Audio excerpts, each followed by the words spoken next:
Santa Teresa Avila TV, Sorowajan Baru Yogyakarta, Renungan Katolik Sabtu, tanggal 12 Juli tahun 2025, menurut Injil Suci Matius bab 10 ayat 24-33, jangan takut, Allah menyertai dan memelihara.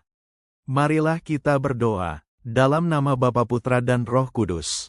Amin. Allah yang Maha Pengasih, pada pagi ini kami datang di hadapan-Mu dengan hati yang haus akan sabda-Mu. Dalam dunia yang penuh tantangan dan ketidakpastian, kuatkanlah iman kami agar tidak takut untuk bersaksi tentang Engkau. Bukalah hati kami agar merenungkan sabda-Mu dengan penuh iman, dan mampukan kami untuk tetap setia serta percaya pada penyertaan-Mu. Kami mohon terang Roh Kudus agar setiap kata dalam sabda-Mu menyentuh dan mengubah hidup kami. Amin. Tuhan besertamu dan bersama roh-Mu. Inilah Injil Suci menurut Matius bab 10 ayat 24-33. Dimuliakanlah Tuhan. Seorang murid tidak lebih daripada gurunya, atau seorang hamba daripada tuannya. Cukuplah bagi seorang murid jika ia menjadi sama seperti gurunya dan bagi hamba jika ia menjadi sama seperti tuannya.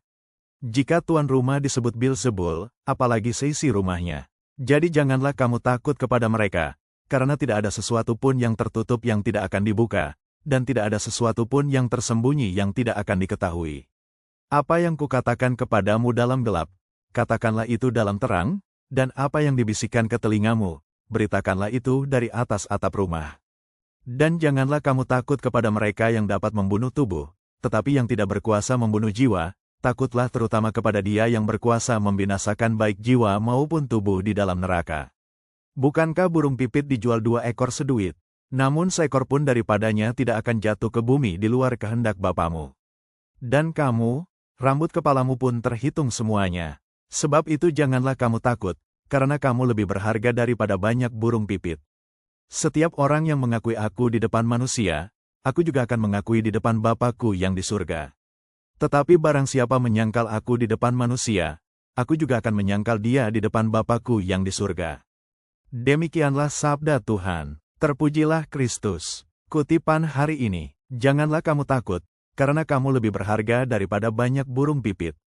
Matius bab 10 ayat 31. Yesus berbicara kepada para murid tentang konsekuensi menjadi pengikutnya. Sebagai murid, mereka tidak akan lebih besar dari guru mereka, dan jika Yesus sendiri disebut Beelzebul, penghulu setan, maka mereka pun akan menghadapi fitnah, penolakan, dan penganiayaan. Namun, Yesus meneguhkan hati para murid dengan 3 seruan, jangan takut. 1. Jangan takut terhadap orang-orang yang membenci mereka. 2. Jangan takut menyampaikan kebenaran di tengah ancaman.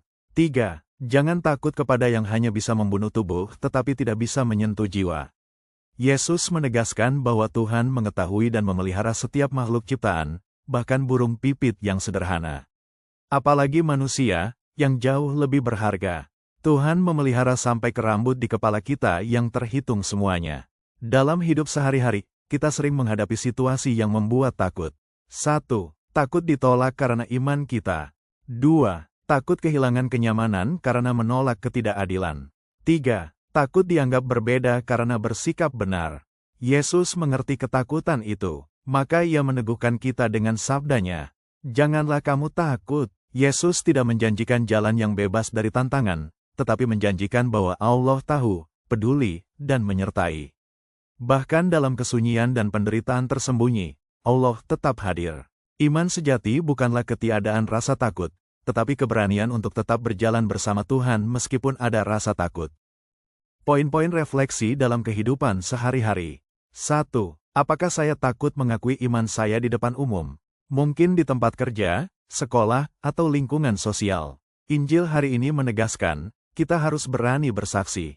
2. Apakah saya terlalu takut akan pandangan manusia, sehingga mengorbankan prinsip kebenaran? Yesus mengajak untuk lebih takut akan Allah daripada manusia. 3. Apakah saya menyadari bahwa saya berharga di mata Tuhan? Bahkan burung pipit diperhatikannya, apalagi kita, anak-anaknya. 4. Apakah saya hidup dalam terang atau masih menyembunyikan kebenaran karena takut? Kita dipanggil untuk menyampaikan kabar sukacita dengan jujur dan terbuka. 5. Apakah saya menguatkan orang lain yang sedang mengalami ketakutan dalam imannya? Dalam komunitas, kita saling menopang agar semua bertahan dalam kesetiaan. Kesimpulan renungan hari ini, Yesus mengajak kita untuk menjadi murid yang berani dan teguh, bukan karena kekuatan diri, tetapi karena keyakinan akan kasih dan penyertaan Allah. Ia tahu tantangan yang akan kita hadapi, dan ia berkata, "Jangan takut." Ketika kita berani mengakui Yesus di depan orang lain, maka Yesus pun akan mengakui kita di hadapan Bapa. Dan tidak ada pengakuan yang lebih indah daripada itu. Marilah kita berdoa. Tuhan Yesus yang penuh kasih, terima kasih atas sabda-Mu yang menguatkan hati kami hari ini. Dalam dunia yang sering tidak bersahabat dengan kebenaran, ajarlah kami untuk tetap berani bersaksi tentang Engkau. Hapuskan ketakutan dari hati kami, dan gantikan dengan keyakinan bahwa kami sangat berharga di mata-Mu. Bimbinglah kami untuk hidup dalam terang, menjadi murid-murid yang tidak menyangkal Engkau, baik dalam perkataan maupun perbuatan. Kami percaya bahwa Engkau menyertai kami sampai akhir. Amin. Dalam nama Bapa, Putra, dan Roh Kudus. Amin. Bagikan renungan ini, jangan lupa klik subscribe, tekan tanda lonceng, dan like YouTube @Pakrify agar semakin banyak orang diberkati oleh firman Tuhan. Terima kasih berkah dalam Gusti Yesus.